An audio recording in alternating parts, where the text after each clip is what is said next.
Décidément, le pic n'est pas encore atteint en Italie, surtout dans le nord du pays. Les hôpitaux sont débordés. À Cremona, à Bergame, c'est le même constat. Les patients sont partout. La pandémie est hors contrôle. On recense des dizaines de morts chaque jour. Il manque d'équipements, sans compter les médecins qui tombent malades. Anche il personale comincia ad ammalarsi. Risultati positivi al tampone per il coronavirus. Ici, à Cremona, 6 médecins ont contracté le coronavirus. À Gênes, un bateau de croisière amarré au port va servir d'hôpital pour désengorger les autres hôpitaux.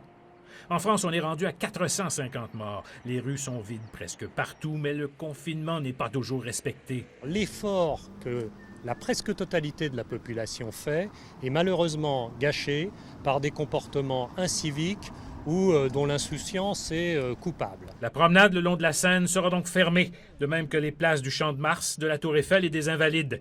Et l'exode des citadins vers leur pied-à-terre en région indispose certains résidents. S'ils se sont échangés tous les coronavirus qu'ils veulent, et puis maintenant ils nous les amènent.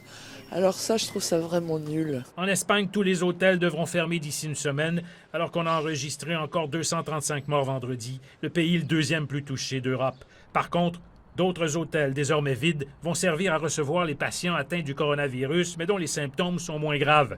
Au Royaume-Uni, après une semaine de retard, le premier ministre Boris Johnson a finalement décidé de prendre des mesures strictes. Telling cafes, pubs, bars and restaurants to close. En plus des pubs et des cinémas, les boîtes de nuit et les théâtres devront rester fermés.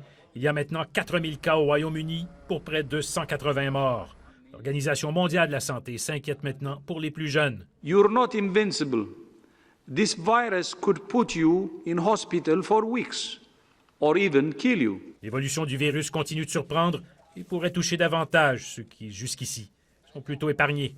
Sylvain Drapeau, TVA Nouvelles.